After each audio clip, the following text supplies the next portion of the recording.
नमस्कार दोस्तों, स्वागत है आपका हमारे YouTube चैनल पर। आज मैं लेकर आई हूँ शिव महापुराण कथा का 17वां अध्याय। ब्रह्मा जी कहते हैं, मुनि, उधर सती ने आश्विन मास के शुक्ल पक्ष की अष्टमी तिथि को उपवास करके भक्ति भाव से सर्वेश्वर शिव का पूजन किया। इस प्रकार नंदाव्रत पूर्ण कर होने पर नवमी तिथि को दिन में ध्यान मग्न हुई। सती को भगवान शिव ने प्रत्यक्ष दर्शन दिया। उनका श्री विग्रह सर्वांग सुंदर एवं गौरव वर्ण था। उनके 5 मुख थे और प्रत्येक मुख में 3-3 नेत्र थे। भालदेश में चंद्रमा शोभा दे रहा था। उनका चित्त प्रसन्न था और कंठ में नील चिन्ह दृष्टिगोचर होता था। उनके 4 भुजाएं थी। उन्होंने हाथों में त्रिशूल, ब्रह्मा कपाल तथा अभय धारण कर रखे थे। भस्ममय अंगराग से उनका सारा शरीर उद्भासित हो रहा था। गंगा जी उनके मस्तक में शोभा बढ़ा रही थी। उनके सभी अंग बड़े मनोहर थे। वे महान लावण्य के धाम जान पड़ते थे। उनके मुख करोड़ों चंद्रमाओं के समान प्रकाशमान एवं आह्लादजनक थे।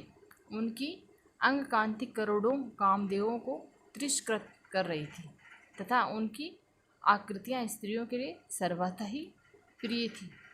सती ने ऐसे सौंदर्य माधुर्य से युक्त महादेव को प्रत्यक्ष देखकर उनके चरणों की वंदना की। उस समय उनका मुख लज्जा से झुका हुआ था। तपस्या के कुंज फल का करने वाले महादेव जी उन्हीं के लिए कठोर व्रत धारण करने वाले सती को पत्नी बनाने के लिए प्राप्त करने की इच्छा रखते हुए भी उनसे इस प्रकार बोले। महादेव जी ने कहा, उत्तम व्रत का पालन करने वाली दक्ष नंदिनी, मैं तुम्हारे इस व्रत से बहुत प्रसन्न हूँ, इसलिए कोई वर मांग लो। तुम्हारे मन को जो अभिष्ट होगा वही वर मैं दूंगा।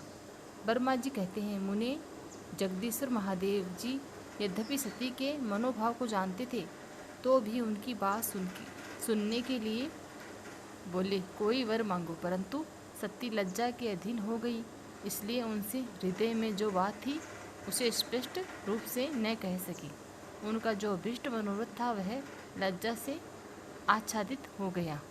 प्राणवल्लभ शिव का प्रिय वचन सुनकर सती अत्यंत प्रेम में मग्न हो गई।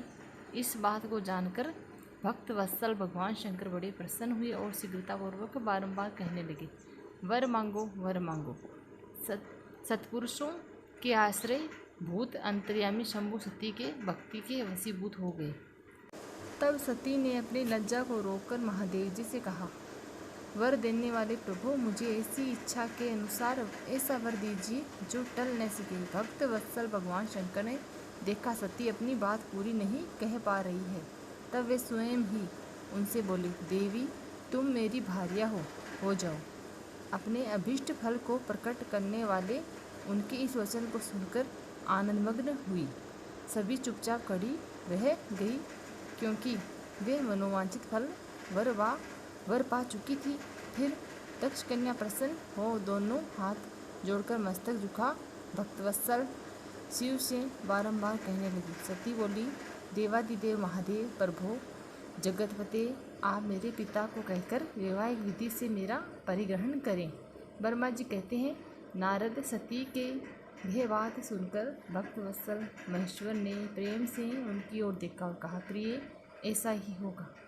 तब दक्ष कन्या सती भी भगवान शिव को प्रणाम करके भक्तिपूर्वक विदा मांग जानने की आज्ञा प्राप्त करके मोह और आनंदमय युक्त माता के पास लौट गई। इधर भगवान शिव हिमालय अपने आश्रम में प्रवेश करके दक्ष कन्या सती के वियोग से कुछ कष्ट का अनुभव करते हुए उन्हीं का चिंतन करने लगे।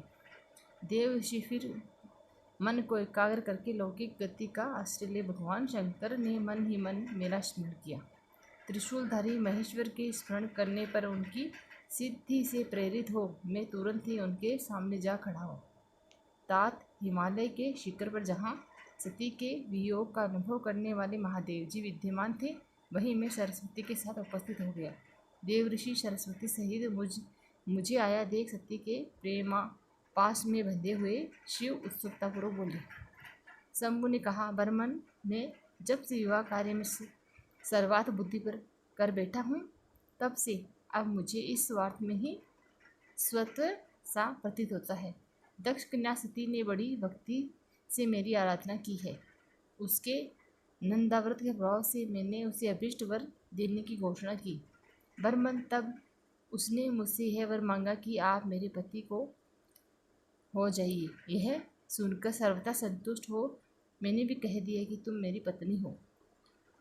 तब दक्षायण सती मुझसे बोली, जगतपते आप मेरे पिता को सूचित करके वैवाहिक विधि से मुझे ग्रहण करें। ब्राह्मण, मैंने उसकी भक्ति संतोष होने के कारण मैंने उसका वह अनुरोध भी स्वीकार कर लिया। विधाता, तब सती अपनी माता के घर चली गई और मैं यहाँ आ गया। इसलिए अब तुम मेरी आज्ञा से दक्ष के घर जाओ और ऐसा प्रयत्न करो जिससे प्रजापति दक्ष शीघ्र ही मुझे अपनी कन्या को दे दे। उनकी इस प्रकार आज्ञा देने पर मैं कृतकृत्य और प्रसन्न हो गया तथा उन भक्तवत्सल विश्वनाथ से इस प्रकार बोला। मुझ ब्राह्मण ने कहा, भगवान शंभो, आपने जो कुछ कहा है उस पर भली भांति विचार करके हम लोगों ने पहले ही उसे सुनिश्चित कर दिया है। वृषध्वज, इसमें मुख्यतः देवताओं का और मेरा भी स्वार्थ है।